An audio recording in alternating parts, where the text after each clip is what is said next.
மாசி மாதம் தாலிக்கயிறு மாற்றுவதால் எவ்வளவு சிறப்பு இருக்குன்னு தெரியுமா? ஏன்னா மாசி மாதம் என்றாலே தெய்வங்கள் பூமிக்கு வந்து ஆசீர்வாதம் தரும் புண்ணிய மாதம்னு சொல்லுவாங்க. அதனால தான் இந்த மாதம் தாலிக்கயிறு மாற்ற சிறப்பு வாய்ந்த மாதமாகவும் சொல்லப்படுது. இதற்கு ஒரு பழமொழி கூட இருக்கு. மாசி கயிறு பாசிப்படியும். அதாவது மாசி மாசத்துல தாலிக்கயிறு மாத்தினா அவங்களோட தாலி பாக்கியம் பாசி படிந்தது போல நீடிச்சு இருக்குன்னு சொல்லுவாங்க. வருஷத்துக்கு 2 முறை தான் தாலிக்கயிறு மாற்றணும். தாலிக்கயிறு மாற்ற நாள் கிழமை கண்டிப்பாக பார்க்கணும். தாலிக்கயிறு மாற்றுவதற்கு சந்திர தரிசனம், சுபமுகூர்த்த நாள், மேல்நோக்கு நாள், சித்த யோகம், அமிர்த யோகம் என்று எல்லாமே கூடி வரக்கூடிய அம்சமான நாளாக தான் இருக்கணும்.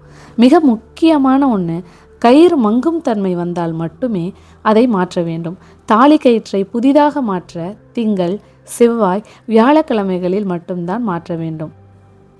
அதே போல மரணயோகம் இல்லாத நேரத்தில் தான் மாற்ற வேண்டும். அதற்கு பிறகு வரும் அமிர்த யோகம் பார்த்து தாலிக்கயிறை மாற்றிக்கலாம். தாலிக்கயிறு மாற்றும்போது ஏறும் பொழுதில் மட்டும்தான் மாற்றணும், இறங்கும் பொழுதில் மாற்றக்கூடாது. அதே போல் மாலை நேரத்தில் தாலிக்கயிறு மாற்றக்கூடாது. தாலிக்கயிற்றை மாற்றும் பொழுது தாலி சரடையோ அல்லது கயிற்றையோ மாற்றும்போது கிழக்கு நோக்கி அமர்ந்து மாற்ற வேண்டும். தாலிக்கயிறு மாற்றும்போது நம்ம பக்கத்தில் கணவர் அல்லது சுமங்கலியாக இருக்கும் அம்மா அல்லது மாமியார் இல்லை வயதானவர்கள் யாரையாவது மட்டுமே பெண்களை கூட வச்சுருக்கணும். வேறு யாரையுமே அருகில் வச்சுருக்கக்கூடாது. அதுபோல் ஒரு முறை தாலிக்கயிறு மாற்ற உட்காரும்போது முடியும் வரை ஏந்திரிக்கக்கூடாது. தேவையான பொருட்கள் எல்லாத்தையுமே எடுத்து வச்சுக்கணும். திருமாங்கல்யம், மஞ்சள், குங்குமம், பூ இவைகளையெல்லாம் ஒரு தட்டில் வச்சு உங்கள் பக்கத்திலே வச்சுக்கோங்க. முக்கியமான விஷயம், கர்ப்பிணிகள் மாற்றவே கூடாது. கர்ப்பிணிகள் பிரசவத்திற்கு பிறகே மாற்ற வேண்டும். மற்றபடி யார் வேணாலும் மாற்றிக்கொள்ளலாம். திருமாங்கல்யத்தை மாற்றும்போது பிரம்ம முகூர்த்த நேரத்தில் மாற்றுறது மிகவும் நல்லது. இல்லை அப்போ எங்களால் மாற்றிக்க முடியாதுன்னா காலையில் நல்ல நேரம் என்னவோ அதை பார்த்து மாற்றிக்கலாம். மரணயோகம் இல்லாத நேரத்தை பார்த்து நல்ல நேரம் பார்த்து மாற்றிக்கலாம். தாலிக்கயிறு மாற்றும்போது வீட்டில் காலையிலே எழுந்து குளிச்சுட்டு குலதெய்வத்துக்கு ஒரு விளக்கு ஏற்றி வச்சுட்டு அப்புறம் நம்ம பூஜை அறையில் விளக்கு ஏற்றி வச்சு அதுக்கப்புறம் நம்மளுடைய தாலிக்கயிறு மாற்றுறதோட வேலைகளை பார்க்கலாம்.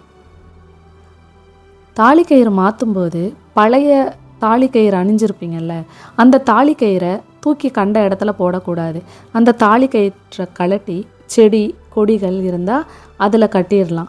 இல்லைன்னா அருகில் இருக்க கோயிலில் உள்ள மரத்தில் போய் கட்டிடலாம். இல்லை அதுவும் முடியாது அப்படின்னா பக்கத்தில் செடிகள் எங்கேயாவது இருந்தால் அது மேலே போட்டுடலாம். இந்த மாசி மாதத்தில் எந்த நாளில் தாலிக்கயிறை மாற்றலாம்? பிப்ரவரி 22 ஞாயிறு, வளர்பிறை பஞ்சமி, தீர்க்க சுமங்கலி நாள். அது அன்னைக்கு நல்ல நாள் தான். அன்னைக்கு அவங்க கேலண்டரை பார்த்து நம்ம தாலிக்கயிறை மாற்றிக்கலாம். மார்ச் 2 மாசி மகம், அன்னைக்கு மாங்கல்யம் மாற்றலாம். அவசியம் இல்லைன்னா மாற்ற தேவையில்ல, மாற்றிருந்தீங்கன்னா மாற்ற தேவையில்லை. மார்ச் 5 வியாழக்கிழமை, தேய்பிறை முகூர்த்தம், அன்னைக்கும் நம்ம தாலிக்கயிறை மாற்றிக்கலாம். மார்ச் 8 ஞாயிறு, முகூர்த்த நாள் தான். அன்னைக்கும் நல்ல நேரம் என்னவோ, கேலண்டரு ஒவ்வொரு ஊருக்கு ஒவ்வொரு மாதிரி மாறும். அதனால் அந்த நல்ல நேரம் என்னன்னு பார்த்து மாற்றிக்கலாம். அதுக்கப்புறம் மார்ச் 14 காரடையான் நோன்பு வரும், தீர்க்க சுமங்கலி நாள். அது அப்போ கூட மாற்றிக்கலாம்.